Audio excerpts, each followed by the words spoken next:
Hello friends, എല്ലാവർക്കും നമസ്കാരം. നിങ്ങളേവരും കാത്തിരിക്കുന്ന രേവതിയുടെയും സച്ചിയുടെയും ഇന്നത്തെ വിശേഷത്തിലേക്ക് എല്ലാ കൂട്ടുകാർക്കും സ്വാഗതം. എല്ലാവർക്കും നല്ലൊരു ദിവസം ആശംസിച്ചുകൊണ്ട് തന്നെ, പ്രത്യേകിച്ച് നമ്മുടെ സ്കൂൾ കുട്ടികൾക്ക് നല്ലൊരു ദിവസമാകട്ടെ, നല്ലൊരു വർഷത്തിൻ്റെ തുടക്കമാകട്ടെ എന്നൊക്കെ ആശംസിക്കുകയാണ്. ഇന്ന് ജൂൺ 3 അപ്പം സ്കൂൾ തുറക്കുന്ന എല്ലാ കുട്ടികൾക്കും എല്ലാവിധ വിജയാശംസകളും ഒക്കെ നേർന്നുകൊണ്ട് നമുക്ക് നേരെ ഇന്നത്തെ സൂപ്പർ ഹിറ്റ് വിശേഷത്തിലേക്ക് കിടക്കാം അല്ലേ. അങ്ങനെ നമ്മുടെ സച്ചിനെയും രേവതിനെയും ഒന്നിപ്പിക്കുവാൻ വേണ്ടിയുള്ള തത്രപ്പാടിലായിരുന്നു നമ്മുടെ അച്ചമ്മ. അങ്ങനെ അച്ചമ്മ ആ തത്രപ്പാടൊക്കെ പ്രമാണിച്ച് മുരിങ്ങയ്ക്ക കൊണ്ടുള്ള പല ഐറ്റംസൊക്കെ ഉണ്ടാക്കി കൊടുത്തു. പക്ഷെ അതൊക്കെ വെറുതെ ആയി പോകുന്ന ഒരു സീനാണ് നമ്മൾ തുടങ്ങുമ്പോൾ തന്നെ കാണുന്നത്. അപ്പോൾ രണ്ടുപേരും അങ്ങോട്ടും ഇങ്ങോട്ടും പാലൊക്കെ കുടിച്ച് പരസ്പരം കണ്ണിലൊക്കെ നോക്കിയിരുന്നിട്ട് എന്താ സംഭവിക്കുന്നത്? ഏതായാലും നേരം വെളുത്ത ഒരു സീനാണ് നമ്മളെ കാണിക്കുന്നത്. നേരം വെളുത്ത് കഴിഞ്ഞപ്പോഴത്തേക്ക് നമ്മുടെ രേവതി ഇങ്ങനെ വെള്ളം കോരിക്കൊണ്ടിരിക്കുകയാണ് കേട്ടോ, കിണറ്റിനകത്ത് നിന്ന്. അങ്ങനെ കിണറ്റിനകത്ത് നിന്ന് ഇങ്ങനെ വെള്ളം കോരിക്കൊണ്ടിരിക്കുമ്പോഴാണ് നമ്മുടെ അച്ചമ്മ കാണുന്നത്. അച്ചമ്മ കാണുമ്പോഴത്തേക്ക് സത്യം പറഞ്ഞു കഴിഞ്ഞിട്ടുണ്ട്, അച്ചമ്മയുടെ ചങ്ക് പൊട്ടിപ്പോവുക. ഇത്ര രാവിലെ ഇവള് എണീറ്റോ? ഇതെന്തായിരിക്കും ഇവള് രാവിലെ എണീറ്റത്? അല്ല, ഇന്നലെ ഒന്നും നടന്നില്ല എൻ്റെ ഈശ്വര എന്ന് പറഞ്ഞാണ് ഇങ്ങനെ നോക്കിക്കൊണ്ട് നിൽക്കുന്നത് കേട്ടോ അച്ചമ്മയ്ക്ക് മനസ്സിലായി രാത്രി ഒന്നും തന്നെ നടന്നിട്ടില്ല എന്നുള്ളൊരു കാര്യം. അങ്ങനെ നമ്മുടെ അച്ചമ്മ രണ്ട് കൽപ്പിച്ച് നേരെ റൂമിലേക്ക് ചെന്ന് നോക്കുമ്പോഴത്തേക്കും ദാ കിടക്കുന്നു സച്ചി മുണ്ടും വിരിച്ച് തറയെ കിടക്കുക. മഹാഭാവി, എടാ നിനക്ക് ഒരു കുലുക്കമില്ലേ? ഒരു മുരിങ്ങമരം മുഴുവനും ഇന്നലെ ഉണ്ടാക്കി തന്നതാ. അപ്പോഴത്തേക്കും പെട്ടെന്ന് നമ്മുടെ രേവതി ചെന്നിട്ട് മുണ്ടങ്ങ് പൊക്കി. ഇതെന്താ ഈ കാണിക്കുന്നത്? ദൈവമേ ഈശ്വര, ഇതാരാ? രേവതിയോ? ഞാൻ രേവതിയൊന്നുമല്ല, ഞാൻ അച്ചമ്മയാ. ഓ, അച്ചമ്മയായിരുന്നോ? ഞാൻ പേടിച്ചു പോയി. ഞാൻ ഓർത്തു രേവതിയാണെന്ന്. അവളെ ഇങ്ങനെയാ കുറച്ച് ദിവസമായിട്ട് ഞാൻ അനുഭവിച്ചുകൊണ്ടിരിക്കും അവളെ. ഞാൻ കിടന്ന് ഉറങ്ങിക്കഴിയുമ്പോഴത്തേക്കും ചിലപ്പോൾ വന്നാൽ അടിക്കും. അടിക്കും ഇങ്ങനെ പോയാൽ അടിക്കും. അല്ല, നീ എന്താ ഇവിടെ കിടക്കുന്നത്? ഞാൻ കണ്ടില്ല, അതുകൊണ്ട് ഞാൻ ഈ മുണ്ട് വിരിച്ച് ഇവിടെ കിടക്കുക. ഇത് ആരുടെയാന്ന് മനസ്സിലായോ അച്ചമ്മയ്ക്ക്? ഇതേ അച്ചാച്ചൻ്റെ മുണ്ടാ. ഇത് പുതച്ച് കിടന്നപ്പം ഞാൻ കുറേ നേരം ഉണ്ടല്ലോ അച്ചാച്ചനെ ഓർത്തുപോയി. പണ്ടത്തെ കാര്യങ്ങളൊക്കെ ഇങ്ങനെ ഓർത്ത് ഞാൻ കിടക്കുമായിരുന്നു. ഞാൻ കുഞ്ഞായിരുന്നപ്പോഴുള്ള കാര്യങ്ങൾ. കുറച്ച് സമയം സത്യം പറഞ്ഞാൽ ഞാൻ ചെറിയ കുട്ടിയായിപ്പോയി. എൻ്റെ ഈശ്വര, ഞാൻ എങ്ങനെയെങ്കിലും ഇവന് കുട്ടി ഉണ്ടാകണമെന്ന് പ്രാർത്ഥിക്കുമ്പോൾ ഇവൻ ചെറിയ കുട്ടിയായിട്ട് പോകുകയാണല്ലോ എന്നിങ്ങനെ നമ്മുടെ അച്ചമ്മ മനസ്സിലിങ്ങനെ വിചാരിക്കുകയാണ് കേട്ടോ. ഏതായാലും നമ്മുടെ സച്ചിയുടെ ഈ കാട്ടായൊക്കെ കണ്ടിട്ട് ഒട്ടും സഹിച്ചില്ല നമ്മുടെ അച്ചമ്മയ്ക്ക്. വിടണമുണ്ടെന്ന് പറഞ്ഞു. എൻ്റെ ഈശ്വര, ഇവനിനി എന്താ വേണ്ടത്? കെട്ടിയ പെണ്ണ് അടുത്തുണ്ടായിട്ടും മരിച്ചു പോയവരുടെ നെഞ്ചത്ത് കിടന്ന് ഉറങ്ങാനാ ഇവൻ്റെ ആഗ്രഹം ഞാൻ ഇന്ന് തീർക്കുന്നുണ്ട്. എടാ സച്ചി, എണീറ്റ് പോടാ ഇവിടുന്ന്. നീ എന്നെ കൂടുതലൊന്നും പറയിപ്പിക്കരുത്. എൻ്റെ പൊന്നച്ചമ്മേ, ഞാൻ അച്ചാച്ചൻ്റെ കൂടെ കുറച്ചും കൂടെ കെട്ടിപ്പിടിച്ച് കിടന്ന് ഉറങ്ങിക്കോട്ടെ. തിളച്ച വെള്ളം അകത്തിരിപ്പുണ്ട്, അത് ഞാൻ മോന്തയ്ക്ക് വാരി ഒഴുക്കി വിട്ടോ. ഞാനൊരു കാര്യം പറഞ്ഞേക്കാം, സച്ചി എണീറ്റ് പോടാ. എന്താ അച്ചമ്മയ്ക്ക് പറ്റിയത്? ഇതെന്ത് പറ്റിയ അച്ചമ്മയ്ക്ക്? രാവിലെ ഭയങ്കര ദേഷ്യമാണല്ലോ. അല്ല, ലെവൾ എവിടെ പോയി? അച്ചമ്മ പിണങ്ങാതെ അച്ചമ്മ അവിടെ നിൽക്ക്. സ്ട്രോങ് ആയിട്ട് ഒരു ചായ എടുത്ത് തരുമോ? ആ ഏലക്കയൊക്കെ ഇട്ട്, അച്ചമ്മയുടെ സ്പെഷ്യൽ ചായ. അതെ, നിന്റെ ഭാര്യ ഉണ്ടല്ലോ ഇവിടെ, അവളോട് പറഞ്ഞങ്ങോട്ട് ചായ ഉണ്ടാക്കിയാൽ മതി. എന്നെ കൊണ്ടൊന്നും പറ്റില്ല. അങ്ങനെ ഒരുത്തി ഇവിടെ ഉണ്ടെന്നുള്ള ചിന്ത നിനക്കുണ്ടോ? ഇല്ലല്ലോ. അവളുണ്ടാക്കിയ അച്ചമ്മ ഉണ്ടാക്കിയ പോലെ ആവില്ലെന്നേ. അവൾക്ക് നല്ല ചായ ഉണ്ടാക്കാൻ അറിയില്ല, നല്ല സാമ്പാർ ഉണ്ടാക്കാൻ അറിയാം അച്ചമ്മ ഉണ്ടാക്കുന്നത് പോലെ. പക്ഷേ ചായ ഉണ്ടാക്കാൻ അവൾക്ക് അറിയില്ല. അറിയാം, നിനക്ക് ഈ ഭക്ഷണങ്ങൾ ഉണ്ടാക്കാൻ മാത്രമാണല്ലോ ഭാര്യ. എന്താ അച്ചമ്മ ഈ പറയുന്നത്? അത് അവളുടെ ഇഷ്ടത്തിന് ചെയ്യുന്നതല്ലേ, ഞാൻ പറഞ്ഞ് ചെയ്യിപ്പിക്കുന്നൊന്നുമല്ലോ. അച്ചമ്മയൊന്ന് മനസ്സിലാക്കുക അച്ചമ്മ പിണങ്ങി പോവല്ലേ എന്ന് പറഞ്ഞു. നമ്മുടെ കലാവധിയാണെങ്കിൽ ഈ സമയം കൊണ്ട് പിണങ്ങി അങ്ങ് പോവുകയാണ് കേട്ടോ. എന്നിട്ട് മേളിലേക്ക് ഇങ്ങനെ നോക്കിയിട്ട്, എൻ്റെ ഈശ്വര, എന്ത് പറഞ്ഞാലും ഇവക്ക് മനസ്സിലാവുന്നില്ലല്ലോ. അവളൊരു പാവം കുട്ടി ആയതുകൊണ്ട് ജീവിക്കുന്നു. ഇല്ലായിരുന്നേ വേറെ വല്ലവരും ആയിരുന്നു ഇപ്പം ഇറങ്ങിപ്പോയേനെ. അപ്പം നമ്മുടെ സച്ചി വന്നു കേട്ടോ, അച്ചമ്മയുടെ അടുത്തേക്ക് വന്നു. എന്നിട്ട് പറഞ്ഞു, അച്ചമ്മ എന്താ ഈ പറയുന്നത്? അച്ചമ്മയ്ക്ക് എന്താ ദേഷ്യം ഇത്രയ്ക്ക്? ഞാൻ അച്ചാച്ചൻ്റെ മുണ്ടെടുത്തോണ്ടാണോ അച്ചമ്മ ദേഷ്യപ്പെടുന്നത്? അങ്ങോട്ട് ക്ഷമിക്ക് എന്നോട് ക്ഷമിക്ക അച്ചമ്മ. എനിക്കൊരു ഏലക്ക ചായ അതുണ്ടാക്കിത്താ. അപ്പോഴത്തേക്ക് രേവതി വന്നിട്ട് പറഞ്ഞു, ഞാൻ ഉണ്ടാക്കിത്തരാം, ഞാൻ സൂപ്പർ ചായ ഉണ്ടാക്കിത്തരാം. നീ ഉണ്ടാക്കണ്ട, നീ മര്യാദയ്ക്ക് മാറിപ്പോക്കോ. അച്ചമ്മ ചായ ഉണ്ടാക്കുന്ന നീ അധികം കണ്ടുപിടിക്കുക, എന്നിട്ട് നീ അച്ചമ്മയുടെ പുറകെ വന്ന് ചായ ഉണ്ടാക്കി തന്നാൽ മതി എന്ന് പറഞ്ഞു. ഏതായാലും ഈ സമയത്ത് നമ്മുടെ അച്ചമ്മ സത്യത്തിൽ വെളിവ് കിട്ടുപോയി എന്ന് വേണമെങ്കിൽ പറയാം. കാരണം ഒരുപാട് പ്രതീക്ഷയോട് കൂടിയായിരുന്നു നമ്മുടെ അച്ഛമ്മ കിടത്തി ഉറക്കിയത് രണ്ടിനെ. പക്ഷേ എല്ലാ പ്രതീക്ഷകളും തെറ്റിച്ചാണല്ലോ നമ്മുടെ സച്ചി അച്ചച്ചൻ്റെ മുണ്ടും എടുത്ത് പുതച്ച് താഴെ കിടന്നത്. എന്നിട്ട് നമ്മുടെ സച്ചി അങ്ങ് പോയി പല്ല് തേച്ചിട്ട് വരാമെന്ന് പറഞ്ഞുകൊണ്ട് അപ്പോഴത്തേക്കും നമ്മുടെ അച്ഛമ്മ, ഓഹ് എൻ്റെ ഈശ്വര, എന്താ ഇവനിങ്ങനെ, ഇവൻ അറിഞ്ഞുകൊണ്ടാണോ അതോ അറിയാതെയാണോ ഇവർക്ക് ഇവന് ഒരു നല്ല വഴി കാട്ടിക്കൊടുക്കണേ എന്നിങ്ങനെ പറഞ്ഞിട്ട് ഇങ്ങനെ മേളിലേക്ക് ഇങ്ങനെ നോക്കിയപ്പം ഇതെന്താ, ആരെ നോക്കി ഇതൊക്കെ ഈ പറയുന്നത്? അതെ, നിന്റെ അച്ചച്ചനെ നോക്കിയിട്ട്. അച്ചച്ചനെ നോക്കിയിട്ടോ? അച്ചച്ച, എന്നാ പിന്നെ ഞാനും സംസാരിച്ചോട്ടെ? നിർത്തടാ, അദ്ദേഹത്തിനോട് ഞാൻ സംസാരിച്ചോളാം, നീ നിന്റെ ഭാര്യയോട് ആദ്യം സംസാരിക്കാൻ പഠിക്കുക. മര്യാദയ്ക്ക് പൊക്കം മുണ്ടിങ്ങോട്ട് തന്നിട്ടെന്ന് പറഞ്ഞു. അങ്ങനെ മുണ്ട് മേടിച്ചിട്ട് നമ്മുടെ സച്ചിനെ അങ്ങ് പറഞ്ഞു വിടുകയാണ് കേട്ടോ. അപ്പം രേവതി ഇതൊക്കെ നോക്കിക്കൊണ്ട് നിൽക്കുക. അപ്പം രേവതിയോട് പറയുക, അതേ മോളെ, ക്ഷേത്രത്തിൽ പോകണ്ടേ, മറന്നോ നീ, പെട്ടെന്ന് ഒരുങ്ങാൻ നോക്ക് എന്നിങ്ങനെ പറഞ്ഞു. ഏതായാലും നമ്മുടെ സച്ചിക്ക് ക്ഷേത്രത്തിൽ പോകുന്ന കാര്യം കേട്ട് കഴിഞ്ഞപ്പോഴത്തേക്ക് ക്ഷേത്രത്തിൽ പോകാനോ? എന്നെ കൊണ്ടൊന്നും പറ്റില്ല. അതേ, 11 ദിവസം തുടർച്ചയായിട്ട് പോകണം ക്ഷേത്രത്തിൽ. അച്ഛമ്മ എന്തോ നേർച്ചതായിരുന്നു ഇങ്ങനെ രേവതി പറഞ്ഞു. 11 ദിവസമോ? ഞാൻ വരില്ല 11 ദിവസം. എൻ്റെ ഈശ്വര, എന്തൊരു കഷ്ടം ഇത്. മര്യാദയ്ക്ക് വണ്ടി ഓടിച്ചുകൊണ്ട് നടന്ന് എന്നെ ഇങ്ങോട്ടേക്ക് വിളിച്ചു വരുത്തിയിട്ട് ഇതെന്തൊക്കെ ഈശ്വര നടക്കുന്നത്? ഇനിയിപ്പം 11 ദിവസം അമ്പലത്തിൽ പോകണമെന്ന് വെച്ചിട്ടുണ്ടല്ലോ, നടക്കുന്ന വല്ല കേസുവാണോ എന്നിങ്ങനെ ചിന്തിക്കുകയല്ല ഇങ്ങനെ പറയുകയാണ് നമ്മുടെ സച്ചി. ഇതേ സമയം കാണിക്കുന്നത് വേറൊരു അമ്പലമാണ്. അവിടെ നമ്മുടെ ശ്രുതിയും പിന്നെ ചന്ദ്ര, വാമ, ശ്രുതിയുടെ കൂട്ടുകാരി സുധിയൊക്കെ ഉണ്ട് കേട്ടോ. എന്നിട്ട് അവിടെ കല്യാണ പത്രിക ഇങ്ങനെ കൊടുക്കുകയാണ്. പിന്നെ കല്യാണ കത്ത് പൂജിച്ച് ഇങ്ങനെ പെണ്ണു വീട്ടുകാർക്ക് കൊടുക്കുന്നൊരു ചടങ്ങുണ്ടല്ലോ. അപ്പം അങ്ങനെയുള്ളൊരു ചടങ്ങാണ്. അപ്പം വേറെ ആരും ഇല്ലാത്തത് കൊണ്ട് നമ്മുടെ ശ്രുതി തന്നെയാണത് ഏറ്റുപേടിക്കുന്നത്. അങ്ങനെ അവിടെ ആ ഒരു പൂജ നടക്കുകയും ആ ഒരിത് നമ്മുടെ ശ്രുതിക്ക് കൈമാറുകയാണ് ചന്ദ്ര. അപ്പോഴത്തേക്കും കത്ത് സ്വീകരിക്കാനായിട്ട് സാധാരണ അച്ഛന്മാരാണ് വരുന്നത്. അപ്പം നമ്മുടെ ചന്ദ്രയല്ല, രവീന്ദ്രൻ പറയുന്നുണ്ട്, കത്ത് സ്വീകരിക്കാൻ സാധാരണ അച്ഛന്മാരാണ് വരുന്നത്, പക്ഷേ ഇതിപ്പോൾ ആദ്യമായിട്ടാണ് പെണ്ണ് വരുന്നതെന്ന് പറഞ്ഞപ്പോഴത്തേക്കും നമ്മുടെ ശ്രുതി പറഞ്ഞു, അയ്യോ സോറി അച്ഛ, എൻ്റെ അച്ഛൻ എവിടേക്കാന്ന് എനിക്ക് സത്യം പറഞ്ഞാൽ അറിയില്ല. പല രാജ്യങ്ങളിൽ ഇങ്ങനെ കറങ്ങിക്കൊണ്ടിരിക്കും, കറക്റ്റ് എവിടെയാണെന്ന് പോലും എനിക്കറിയില്ല. പിന്നെ അറിയാമല്ലോ ഞങ്ങളുടെ സ്വരച്ചേർച്ചയൊക്കെ അച്ഛന്, അതുകൊണ്ട് ഞാൻ മേടിച്ചോളാം. അതും ഈ അമ്മയുടെ കൈ കൊണ്ട് എൻ്റെ കയ്യിലേക്കല്ലേ തരുന്നത്, എനിക്ക് ഏറ്റവും വലിയ സന്തോഷമുള്ളൂ എന്ന് പറഞ്ഞ് ചന്ദ്രയുടെ കയ്യിൽ നിന്ന് ആ കത്ത് മേടിക്കുകയാണ് കേട്ടോ. നമ്മുടെ സുധിക്ക് ഇതൊക്കെ കാണുമ്പോൾ വലിയ സന്തോഷമാണ്. സ്വപ്നങ്ങളും കുറേ ആഗ്രഹങ്ങളും ഒക്കെ ഇങ്ങനെ കൂട്ടി വെച്ചുകൊണ്ടാണ് ഈ ഒരു വിവാഹം നടത്തുന്നത്. അങ്ങനെ നമ്മുടെ ചന്ദ്ര അതങ്ങ് കൊടുത്തു. അപ്പോഴത്തേക്കും സുധി ചോദിച്ചു, എങ്ങനെയുണ്ട് ശ്രുതി, കത്ത് എങ്ങനെയുണ്ട്, ഇഷ്ടമായോ? സൂപ്പറായിട്ടുണ്ട്, നല്ല രസമുണ്ട് കാണാൻ എന്നിങ്ങനെ പറഞ്ഞു. അപ്പോൾ നമ്മുടെ ചന്ദ്ര പറഞ്ഞു, ഞാൻ ഈ അമ്പലത്തിൽ വന്ന് പ്രാർത്ഥിക്കുമായിരുന്നു മോളെ എന്നും, അതിൻ്റെ ഫലം കൊണ്ടാ നിങ്ങൾ രണ്ടും ഇപ്പോൾ ഒന്നാകാൻ പോകുന്നത്. അപ്പോൾ നമ്മുടെ രവീന്ദ്രൻ പറഞ്ഞു, അല്ല കല്യാണത്തിനെങ്കിലും മോളുടെ അച്ഛൻ വരുമോ? അയ്യോ സോറി അങ്കിൾ, അദ്ദേഹം വരരുതെന്നാണ് ഞാൻ പ്രാർത്ഥിക്കുന്നത്. അപ്പോൾ അച്ഛൻ എന്താ ഈ പറയുന്നത്, അദ്ദേഹം വരുമോ എന്ന് ചോദിക്കുന്നു. എനിക്ക് ഒരിക്കലും അദ്ദേഹത്തെ കാണാൻ ഇഷ്ടമല്ല. എന്താ ശ്രുതി, അല്ല അമ്മയൊന്നും പറഞ്ഞില്ലേ? എനിക്ക് തോന്നി അമ്മയൊന്നും പറഞ്ഞു കാണില്ല എന്ന്. അങ്ങനെ ഒരു അച്ഛനെ എനിക്ക് വേണ്ടെങ്കിൽ അതിൻ്റെ പിന്നിൽ ഒരുപാട് കഥകളുണ്ട്. അതിപ്പോൾ ഞാൻ എങ്ങനെയാ പറയുക? സത്യം പറയാലോ, ഞാനും അച്ഛനും തമ്മിൽ പിണക്കെന്ന് പറഞ്ഞാൽ അതൊരു 1.5 പിണക്കം തന്നെയാണ്. അതൊക്കെ നമുക്ക് പിന്നീട് സംസാരിച്ചാൽ പോരെ. അമ്മയില്ല, എനിക്ക് അച്ഛനും ഇല്ലാത്തതുപോലെ തന്നെയാണ് ഇപ്പം നിങ്ങൾ മാത്രമേ എനിക്കുള്ളൂ. ഇപ്പം എൻ്റെ കുടുംബം, ഇപ്പം ഞാൻ ഏറെ സ്നേഹിക്കുന്നത് നിങ്ങളെ തന്നെയാണ്.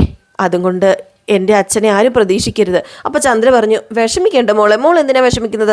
നിനക്ക് ആരുമില്ലെങ്കിലും ഞാനും ഇവിടെയുള്ള എല്ലാവരും ഉണ്ടല്ലോ. ഒരു മോളെപ്പോലെ തന്നെയാണ് ഞാനും രവിയേട്ടനൊക്കെ നിന്നെ കാണുന്നത്. അങ്ങനെ നീ സങ്കല്പിച്ചാൽ മതി. നിൻ്റെ അച്ഛനും അമ്മയും ഒക്കെ അടുത്തുണ്ട്. കല്യാണം ഒന്ന് കഴിഞ്ഞോട്ടെ, നിൻ്റെയും നിൻ്റെ അച്ഛൻ്റെയും പിണക്കൊക്കെ ഞങ്ങൾ പറഞ്ഞു മാറ്റിക്കോളാം എന്നിങ്ങനെ പറഞ്ഞു. അപ്പോഴത്തേക്ക് ചന്ദ്ര പറഞ്ഞു, സുധി ഡ്രസ്സ് എടുക്കാൻ പോകണമെന്ന് പറഞ്ഞില്ലേ, മോളെയും കൂട്ടിപ്പോക്കോ. ഏതായാലും ശ്രുതി പുറത്ത് വെയിറ്റ് ചെയ്യും, ഞാനൊരു ടാക്സി വിളിച്ചിട്ട് വരാമെന്ന് പറഞ്ഞ് ശ്രുതി അങ്ങ് പോയിട്ടോ. അങ്ങനെ നമ്മുടെ ശ്രുതി പറയുകയാണ്, ശരി അമ്മേ, എന്നാൽ പിന്നെ ഞാൻ പൊക്കോട്ടെ അമ്മേ എന്നും പറഞ്ഞ് അങ്ങ് പോകുകയാണ് കേട്ടോ.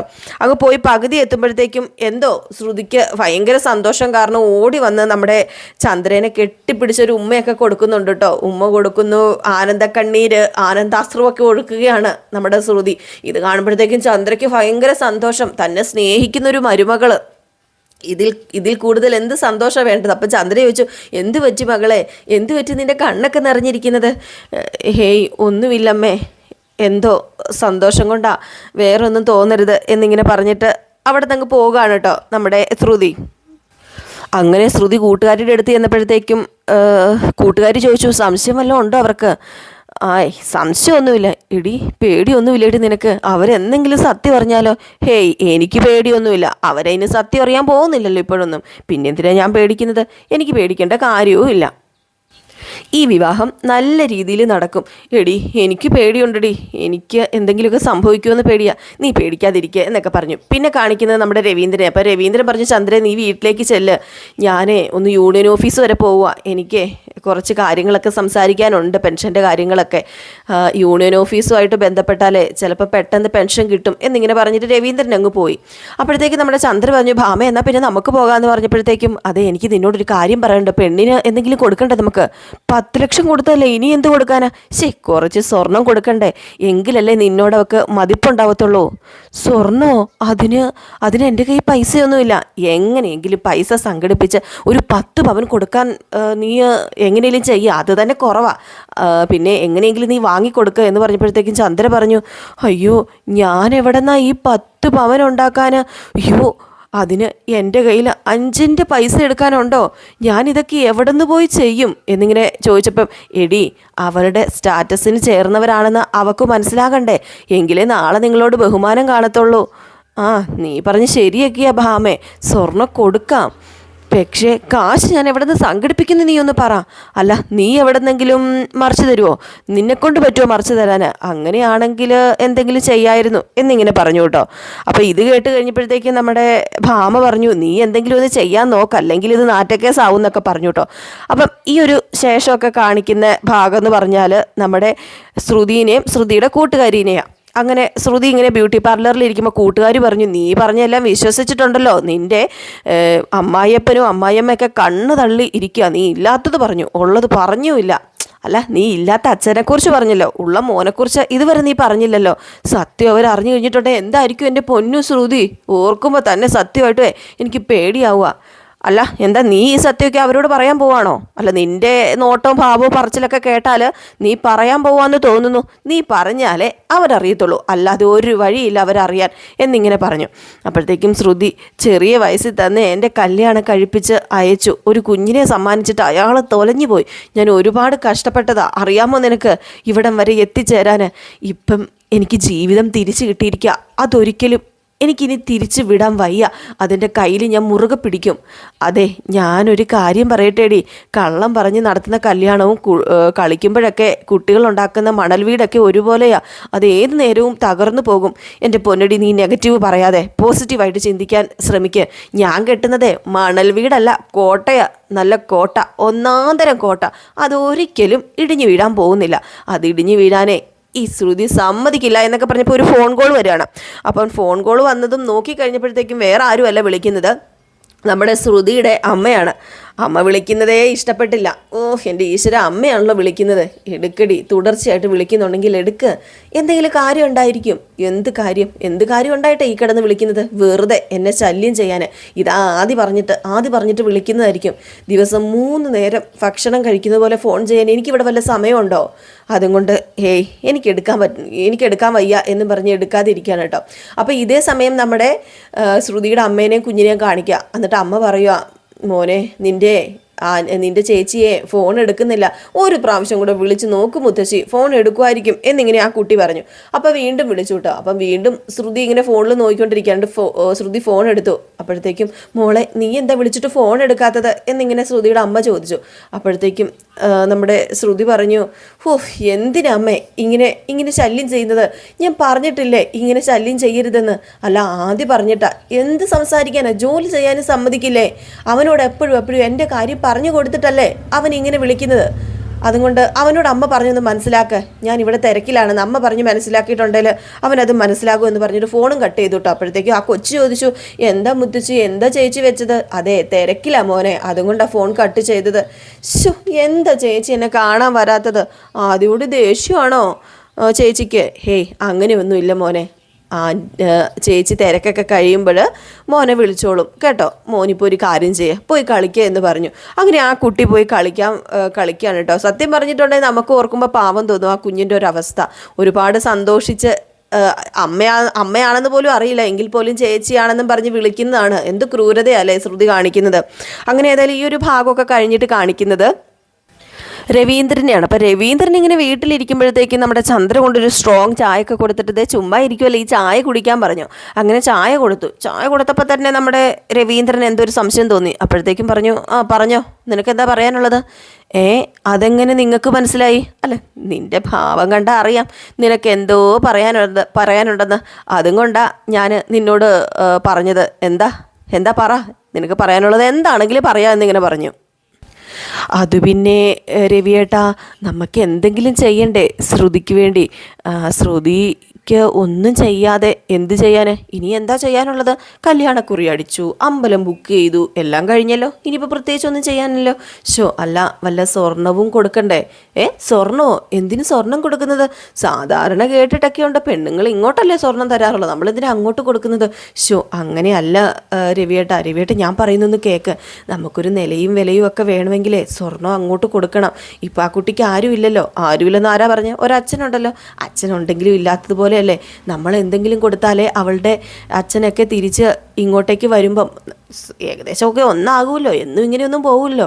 അവരാണെങ്കിൽ വലിയ കോടീശ്വരന്മാരാ. അപ്പോൾ നമുക്കൊരു മതിപ്പുണ്ടാകട്ടെ എന്ന് ചോദിക്കുമ്പം നീ ഒരു കാര്യം ചെയ്യുക, നീ എവിടെ നിന്നെങ്കിലും പൈസ ഉണ്ടാക്കി കൊടുക്കുക. എന്താ രവിയേട്ടാ ഈ പറയുന്നത്? എൻ്റെ കയ്യിൽ എവിടുന്ന പൈസ? എങ്കിൽ പിന്നെ എൻ്റെ കയ്യിലും പൈസ ഇല്ല, നീ ഒന്ന് പോകാൻ നോക്ക്. സച്ചി എപ്പോഴും പറയുന്നത് എന്നെ കൊണ്ട് പറയിപ്പിക്കരുത്. 50 ലക്ഷം രൂപ കൊണ്ട് തൊലച്ചതല്ലേ അവന്, പിന്നെ എൻ്റെ അകത്ത് ഇനി അവന് പൈസ കൊടുക്കുന്നത്, അതുകൊണ്ട് മാറിപ്പോകാൻ പറഞ്ഞു. ഏതായാലും ഇത് കേട്ട് കഴിഞ്ഞപ്പോഴത്തേക്കും നമ്മുടെ ചന്ദ്രയ്ക്ക് ദേഷ്യം വന്നു. അപ്പോൾ ചന്ദ്ര പറഞ്ഞു, എങ്ങനെയെങ്കിലും പൈസ കിട്ടിയേ പറ്റൂന്ന് പറഞ്ഞപ്പം, എങ്കിൽ പിന്നെ നീ ഒരു കാര്യം ചെയ്തതിൻ്റെ പ്രമാണമില്ലേ, ഇവിടെ നമ്മുടെ വീടിൻ്റെ പ്രമാണം, ഇനി അത് മാത്രമേ ഉള്ളൂ, അതെടുത്തുകൊണ്ട് വിൽക്കാം. ഞാൻ പോയി എടുത്തുകൊണ്ട് തരാമെന്ന് പറഞ്ഞ് അതെടുക്കാൻ പോകാൻ തുടങ്ങി. പെട്ടെന്ന് പേടിച്ച് പോയില്ലേ ചന്ദ്ര? പേടിച്ച് സത്യം പറഞ്ഞാൽ മൂത്രം ഒഴിച്ചാൻ ആ ഒരവസ്ഥയായി പോയി ചന്ദ്രയ്ക്ക്. ചന്ദ്ര പറഞ്ഞു, അയ്യോ അത് വേണ്ട, അത് നമ്മുടെ 3 മക്കൾക്കും അവകാശപ്പെട്ടതല്ലേ, അതെടുത്ത് കഴിഞ്ഞിട്ടുണ്ടെങ്കിൽ അത് വലിയ പ്രശ്നമാകും. അതിപ്പോൾ എടുത്താൽ ഇനിയിപ്പോൾ എല്ലാവരും കൂടെ വലിയ പ്രശ്നം ഉണ്ടാക്കും എന്ന് പറഞ്ഞപ്പം, അപ്പം നിനക്ക് 3 മക്കളുണ്ടെന്ന് നീ സമ്മതിച്ചല്ലേ? ഏതായാലും അതെങ്കിലും സമ്മതിച്ചല്ലോ എന്ന് പറഞ്ഞു. അല്ല, ഞാനോർത്തു നീ ആ കാര്യം പറയുമ്പോഴത്തേക്കും പെട്ടെന്ന് എടുത്ത് അത് കൊണ്ടുപോയി വിറ്റ് പണയം വെച്ച് പൈസ ഉണ്ടാക്കി നിൻ്റെ മോൻ സുധിക്ക് കൊടുക്കാൻ വേണ്ടി പറയുന്ന ഞാൻ ഓർത്തത്.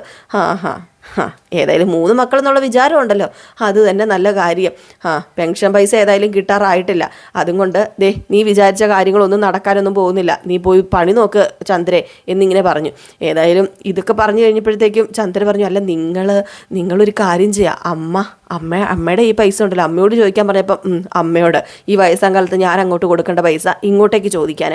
അല്ല അങ്ങനെയുണ്ടെങ്കിൽ നീ ഒരു കാര്യം ചെയ്യുക, നീ പോയി ചോദിക്കുവോ മേടിക്കുവോ എടുക്കുവോ, നിൻ്റെ അമ്മയും കൂടെ എന്ത് വേണമെങ്കിലും ആയിക്കോ, നോ പ്രോബ്ലംസ് എന്നും പറഞ്ഞു. ഏതായാലും ഇത് കേട്ട് കഴിയുമ്പോഴത്തേക്കും ചന്ദ്രയ്ക്ക് പോണോ വേണ്ടയോ എന്ന ആ ഒരു ചിന്തയായി പോയിട്ടോ. അപ്പോൾ ആ ഒരു സീനൊക്കെ കാണിച്ച് ഇന്നത്തെ വിശേഷം അവസാനിക്കുകയാണ് ചെയ്യുന്നത്. ഏതായാലും നമ്മുടെ ചന്ദ്ര ഇനി ഒരു പോക്ക് പോകുന്നുണ്ട് കലാവതിയുടെ അടുത്തേക്ക്.